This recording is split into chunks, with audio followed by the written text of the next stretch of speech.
আসসালামু আলাইকুম বন্ধুরা, সবাই কেমন আছেন? আশা করি আল্লাহর রহমতে ভালো আছেন। বন্ধুরা, আজকে খুবই মজাদার একটা রান্নার রেসিপি নিয়ে আসলাম, একদম ভাইরাল হাঁসের মাংস। এই রান্নাটা বন্ধুরা এত টেস্টি, কি বলবো, হাঁসের মাংস আলাদা একটা স্বাদ। তা যদি হয় গ্রামের হাঁস, এটা হলো গ্রামের হাঁস বন্ধুরা, মর্দা হাঁস। দেখে নিজে আপনাদের ভাই এনেছে, এখানে রেখে দিয়েছে। এই হাঁসটা এখন আমি সুন্দর করে জব করে নিয়েছি, সুন্দর করে পরিষ্কার করে কেটে কেটে নেব। হাঁসের মাংসটা বন্ধুরা বাঁচতে অনেক সময় লাগে, কিন্তু খেতে খুবই মজা, খুবই টেস্ট। সুন্দর করে যে আমি বেশি কেটে কেটে পরিষ্কার করে ধুয়ে নিয়েছি। এখন আমি রান্না করতে চলে যাব। কীভাবে রান্না করি বন্ধুরা, আশা করি সম্পূর্ণ ভিডিও দেখবেন, দেখলে অবশ্যই আপনাদের ভালো লাগবে।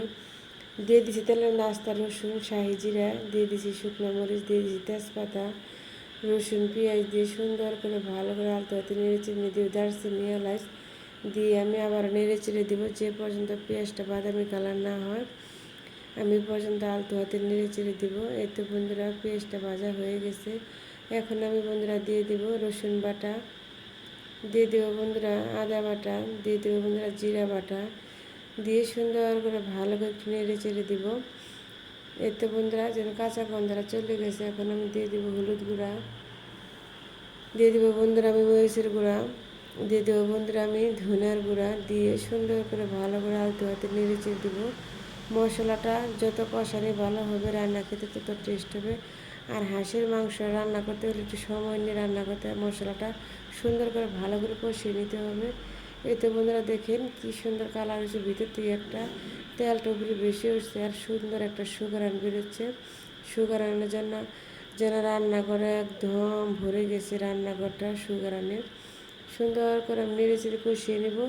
এতে বন্ধুরা এখন মশলাটা কষানি হয়ে গেছে। এখন আমি সেই কেটে রেখেছিলাম যে মাংসটা, সে মাংসটা, হাঁসের মাংসটা আমি দিয়ে আবারও সুন্দর করে আলতো হাতে বন্ধুরা নেড়ে চেড়ে নেব। মাংসটা যত সুন্দর করে নেড়ে চেড়ে নেবেন, যত কষাবেন তত বেশি খেতে টেস্ট হবে। আমি আস্তে আস্তে আলতো হাতে নেড়ে চেড়ে নেব যেন মশলাটা ভিতরে ঢুকে। এতে বন্ধুরা আমি সুন্দর করে নেড়ে চেড়ে দেওয়া হয়ে গেছে। এখন আমি ঢাকনাতে ঢেকে রেখে দেবো 10 মিনিটের জন্য। ঢাকনা খুলে দেখি কী অবস্থা হয়েছে তরকারিটা, এই যে দেখেন বলক উঠে গেছে। আমি সুন্দর করে আবার নেড়ে চেড়ে দেবো যে নিচে লেগে না যায়।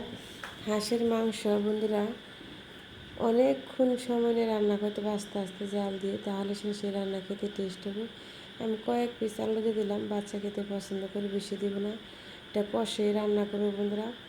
হাঁসের মাংসটা বন্ধুরা রান্না করলে এটা রুটি, পরোটা, খিচুড়ি, যে মানে পোলাও সব কিছুর সাথে খাওয়া যায়। রান্নাটা খুবই একটা মজার রান্না। আর হাঁসের মাংস তো সবাই পছন্দ করে, খুবই মজাদার একটা রান্না। হাঁস সবাই কম বেশি পছন্দের খাবার। হাঁস বাসায় আসলো আনা হয় না বন্ধুরা, একটু কাটা কাটা পরিশ্রমের জন্য, কিন্তু খেতে খুবই মজা। একটু কষ্ট করলে খেতে অনেক টেস্ট হয়, একটু কষ্ট করে নিলে। কিন্তু আমরা মেয়ে মানুষ আসলে অলসতা করি, হাঁসের মাংসটা সময় লাগে দেখে আনতে না করি। কিন্তু এটা রান্না করলে বন্ধুরা কী যে টেস্ট, কী বলবো। কয়েকটা রসুন দিয়ে ভালো করে আমি ঢাকনাতে ঢেকে রেখে দেবো। সুন্দর করে আমি যে বন্ধুরা দেখেন মশলাটা একদম ভিতর থেকে সুগারান বেরোচ্ছে। মশলার কালার, মাংসের কালার দুটো যেন মিক্স হয়ে একটা অন্য একটা রূপ ধারণ করেছে। দেখেন কী সুন্দর একটা কালার হয়েছে বন্ধুরা। এরকম করে রান্না করে সবাই খাবেন, দেখবেন একদম সবাই আপনার রান্নার প্রশংসা করে আঙুল চেটে ফুটে খাবে।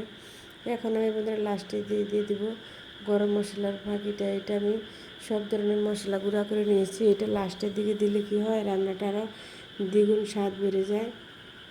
খুবই মজার একটা রান্না বন্ধুরা। দেখেন কী সুন্দর হয়েছে।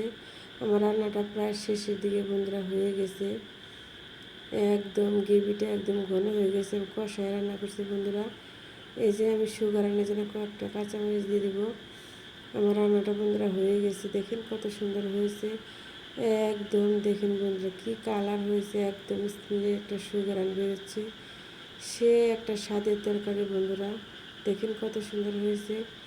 খুবই মজার একটা রান্না বন্ধুরা। রেসিপিটা যদি ভালো লাগে লাইক কমেন্ট করে সাবস্ক্রাইব করে বন্ধুরা পাশে থাকবেন। আল্লাহ হাফেজ, সবাই ভালো থাকবেন।